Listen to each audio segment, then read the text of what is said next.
Праздնենք անկախության 25-րդ տարեդարձը եւ մեր տաղավարում ես այժմ հյուրընկալել եմ մշակութային մարդաբան Աղասի Թադևոսյանին։ Բարև ձեզ, պարոն Թադևոսյան։ Շնորհավորում եմ անկախության տոնի կապակցությամբ։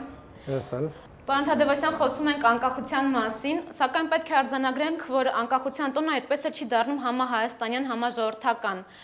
Չի նշվում այնպես, ինչպես օրինակ նոր տարին կամ մարտի 8-ը։ Ինչով է սա պայմանավորված։ Գիտեք, հնարավոր է անկախության հենց տոնակատարության ակունքներում է դա անկած, որովհետև երբ որ Հայաստան ձեռք բերեց անկախություն, միանգամից հայտնվեց դժվար կենցաղային իր պայմաններում մարդիկ հայտնվեցին եւ այդ ժամանակ ընդհանրապես կյանքից տոնականությունը մի տևական ժամանակով դուրս եկավ, այսինքն որևէ տոն չկար, նույնիսկ հարսանիքներ մարդիկ չէին անում այդ 90-ականներին, որովհետև պարզապես հնարավորություն չունեին եւ ոնց որ ասում են թարսի նման անկախության առաջի տարիները համընկան այդ տարիների հետ եւ տոնական տոն չարվեց եւ այդպես էլ չհիմնավորվեց, իսկ ասենք եթե հենց անկախության օրը, առաջին օրը շատ տոնական օր է եղել Հայաստանում, որը ցավոք սրտի այդ տիպի կենցաղային պատճառներով չդարձավ ավանդույթ, իսկ հետագայում, երբ որ մի բան չի արմատավորվում առաջին տարիներին, շատ դժվար է հետո իրեն վերաիմաստավորել, չնայած որ առանձնապես վերաիմաստավորման փորձել չարվեց, որովհետև տոները, գիտեք ոնց է, տոնը ինքը մի փոքր կամ ներքևից է առաջանում, կամ եթե դա պետական տոն է, ապա դա պետք է պետությունը ձևավորի պետական ավանդույթ այդ տոնը կատարելու, իսկ մեր մոտ կարծեք թե ընդհանրապես պետությունը ինքը տոնակատարություն կատարելու ավանդույթ եւ մշակույթ ավելի ճիշտ չունի եւ եթե ունեն էլ, ապա քանի որ իշխանության այդ պատասխանատուների մեծ մասը հիմնականում սովետական ժամանակներում կերտված մարդիկ են, այսպես ասած, հա, ու նրանք տոնը պատկերացնում են, պետական տոնը պատկերացնում են սովետականորեն, այսինքն պարադ, հա, ինչ որ այսօր մենք տեսանք, դա ոչ թե շքերթ էր, այլ դա պարադ էր, բառից բուն իմաստով սովետական, ասենք պարադ էր, որը ես շատ կուզեի նորից լիներ շատ այդպես ուրախ ու հանդիսավոր արարողություն, ես շատ կողմ եմ հանդիսավորությանը նման ասենք դեպքերում, բայց պետք է այդ հանդիսավորությունը վերաիմաստավորվի եւ դառնա մեր, այլ ոչ թե ինչ-որ մի տեղից եկած այդպիսի մի բան, որի ժամանակ ասենք բանը, օրինակ հաղորդավարուհին այնպես է գոռում, ասենք Իսկանդեր, որ հետո նրան բոլորը ծաղրում են, հա, այդպիսի ինչ-որ բանի պաթետիկության համար, որը որ չհասկացան, ասենք ինչի այդքան պաթետիկ պետքա հենց այդ բառը գոռալ, հա, ես կարդացի դրանից հետո սոցիալական ցանցերում ինչ կատակներ են լինում, դա շատ, ասենք, ավելի մեծ ուրախություն է պատճառում մարդկանց այդ կատակները, հետագա քան հենց դա։ Կարծում որ հիմնականում սա է, այսինքն չեղավ առաջի տարիներն էին մեղավոր, հետո էլ կառավարող վերնախավը չուներ այդ մշակույթը, նոր պետական գործիչի մշակույթը, որը որ կարող է նորովի ընկալել այդ օրվա կարևորությունը, ինքը շատ անկեղծ պետք է պաշտոնյան, էլիտան պետք է շատ անկեղծ իրենը համարի այդ տոնը, որ հետո դա փոխանցի մարդկանց, կամ մարդիկ դա պետք է այդպես շատ իրենց համարեն, մարդիկ ծանոթ կյանքի պատճառով չեն կարողանում դա համարել ու ընկալել որպես շատ լուրջ տոն, չնայած դրանում շատ կարևոր բան կա, եթե մարդիկ ասենք մի հատ այսպես մտքով հետ գնան խորհրդային շրջան ու հիշեն այդ շրջանը ոչ թե նոստալգիկ առումով, այսինքն ինչ որ այդ լավ կյանքի ինչ որ էլեմենտները, որոնք որ էլի շատ խաբուսիկ էին, որտեղ այն ժամանակ էլ առանձնապես բարեկեցիկ կյանք չի եղել, այլ հիշեն այդ շրջանը իր զավեշտականության մեջ, հա, ասենք օրինակ գաղափարախոսական այդ տոտալիտարիզմը, սահմանի փակ լինելը, երբ որ երազանքեր արտասահմանում հայտնվելը ու շատ էլի զավեշտալի դեպքեր կային, թե ոնց է սովետահայ մարդը եւ ընդհանրապես սովետական մարդը հայտնվում արտասահմանում, այսինքն այդ տեղաշարժման ազատությունը, խոսելու ազատությունը, մենք այնպիսի,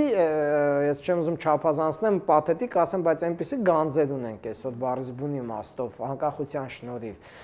որը որ չենք հասկանում դրա արժեքը ամեն օր դրա մեջ ապրում ենք։ Ես շատ կարևորում եմ հենց անկախության այդ կողմը, որը որ մենք ձեռք ենք բերել, եւ իհարկե կան շատ թերություններ էլ, որոնց մասին ասենք իհարկե խոսում ենք շատ, եւ որոնք որոշ դեպքերում շատ անհուսալիորեն թվում են անհաղթահարելի։ Լավ, պարոն Թադևոսյան, ուզում եմ նաև մեկ հատ գնանք սկիզբ, այսինքն 90-91 թվականներին, երբ հռչակվում էր անկախությունը, մարդիկ հասկանում են, թե ինչ էր կատարվում, ուր էին գնում, ինչ գաղափարներ են հնչում բացի ուղղակի անկախությունը հռչակելուց։ Գիտեք, ես հիշում եմ այդ շրջանը, ես ինքս ապրել եմ այդ շրջանը, եղել եմ, այսպես ասած, իմ կյանքի երևի թե շատ գիտակից կարևոր փուլում, ուսա համալսարանը ավարտելու շրջանն էր, ու ասել, որ մարդիկ ընկալում էին անկախությունը եւ պատասխանատվություն էին կրում դրա համար, գիտակցաբար պատասխանատվության տակ էին մտնում, հասկանում էին, թե դա ինչ է պետականաշինության, քաղաքացիականության տեսանկյունից չափազանցված կլինենք, ավելին ես կարող եմ ասել, որ ասենք օրինակ երբ որ սկսվեց Ղարաբաղյան շարժումը 88 թվին, ասենք փետրվարին, անկախությունը եւ անկախության կոչերը դրանք դատապարտելի էին հենց Ղարաբաղ կոմիտեի կողմից եւ ասենք ես հիշում եմ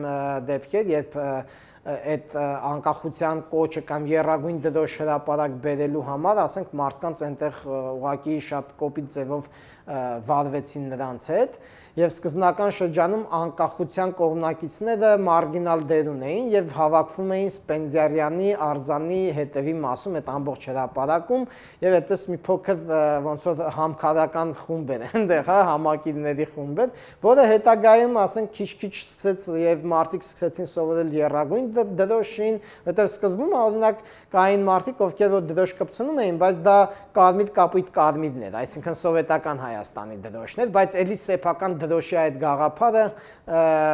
քիչ-քիչ մտնում էր հրապարակ։ Հետո այդ ներքևի կարմիր շերտը աստիճանաբար դարձավ ծիրանագույն եւ կարմիր կապույտ ծիրանագույնը սկսեց տարածվել հրապարակում եւ այդ շրջանում շատ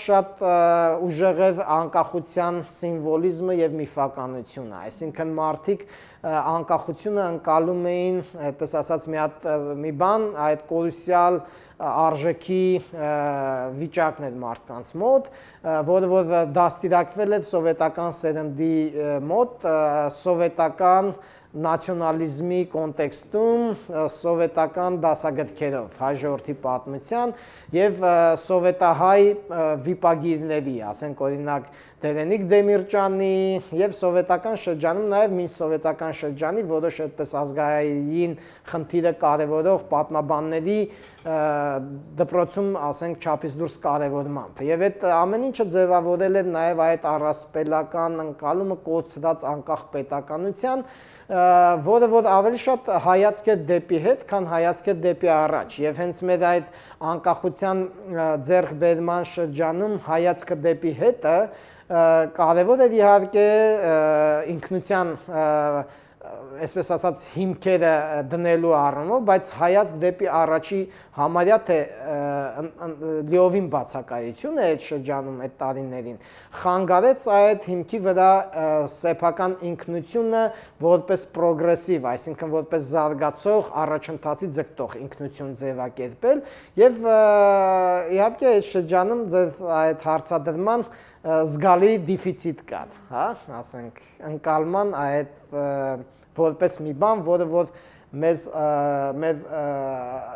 ոչ թե պետք է շուռ գանք մեջքով դեպի հետ ու քայլենք հետ առաջ, մենք հիմա այդպես ենք, չէ, գնում։ Այսինքն նայում ենք մեր պատմությանը եւ հետ քայլեր ենք դնում ու առաջը այդպես է ստացվում։ Այդ այլ շուռ գանք մեջքով դեպի անցյալը, իրեն իմանանք, որ դա մեր անցյալն է, կանգնենք դրա վրա, բայց նայենք առաջ։ Այդ գիտակցումն է, որ մեր մոտ այսօր էլ է պակասում եւ միգուցե պետք է անդադ խոսել դրա մասին, որպեսզի դա, այսպես ասած, դառնա մեր մտածողության մի մասը։ Նաև մեկ հարց, շատ է խոսվում այն մասին, որ փոփոխությունների հասնելու համար անհրաժեշտ է ազատվել խորհրդային մտածելակերպից եւ մշակութային փոփոխության ենթարկվել։ Ինչ փուլում ենք մենք, արդյոք գործընթացը բնականon գնում է։ Գիտեք, գործընթացը կարելի ասել բնականon է գնում, մի քիչ չափից ավել բնականon է գնում, որովհետև սերնդափոխությունը էլիտաներում, հատկապես կառավարող էլիտաներում շատ դանդաղ է գնում եւ մենք տեսնում ենք դեռևս սովետական այդ շրջանի սերունդն է այսօր կառավարում, որը որ ցավալի է, որովհետև իրենք չունեն իշխանության նոր ինտերպրետացիաներ եւ իրենք իշխանությունը ընկալում են մոտավորապես ճիշտ այնպես, ինչպիսին որ սովետական շրջանի բյուրոկրատն է ընկալել, այսինքն մի բան, որով որ ինքը իր համար արտոնյալ կարգավիճակ է ստեղծում հասարակության մյուս խավերին իր բարօրությանը ծառայեցնելու համար։ Այսօր դա ավելի խտացել է, որովհետև չկա այդ խորհրդային գաղափարախոսությունը սոցիալիզմի, որը որ այսպես ինչ որ շղարշ է ստեղծում գոնե հավասարության, եւ այսօր ասենք բանը կառավարող էլիտան մնալով սովետական մենտալիտետին, որպես հիերարխիկ իշխանավորներ, հա, ավտորիտար իշխանավորներ, կորցրել է նաեւ վերահսկողության բոլոր այդ ազդակները եւ իրեն շատ ավելի ազատ է զգում այդ ավտորիտարիզմի մեջ, որը որ ելի եմ ասում դա սովետական ավտորիտարիզմի շարունակությունը հետ սովետական շրջանում, հա, բայց դա իհարկե հետ սովետական հասարակություններին բնորոշ է, մի քիչ ավելի քիչ բնորոշ է հետ սոցիալիստական, արևելաեվրոպական սոցիալիստական հասարակություններին, որոնց մի մասը կարողացել է քիչ թե շատ հաղթահարել այդ ժառանգությունը։ Բայց մենք գտնվում ենք դրա հաղթահարման ընթացքի մեջ, մեր մոտ դա շատ երկար կարող է տևի, կարող է ասենք եւս մի 25 տարի պահանջվի, որպեսզի մի քիչ ավելի լավ վիճակ լինի, բայց որ նայում եք ընդհանրապես դա մեր սերնդային ապրումների տեսանկյունից է վատ, որովհետև մենք ուզում ենք, որ այդ ամեն լավը մենք տեսնենք մեր կյանքի ընթացքում, բայց պատմականորեն ինքը միգուցե եւ շատ փոքր ժամանակ է 25 տարին ինչ որ մի բանի շատ լուրջ փոփոխությունների հասնելու։ Որպեսզի շատ լուրջ փոփոխությունների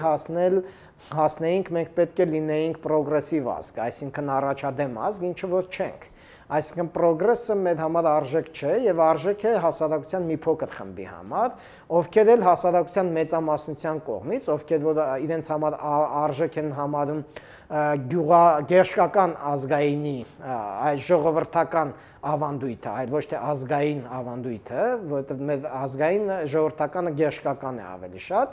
ինչը որ խմբակային է, կլանային է եւ այդ արժեքները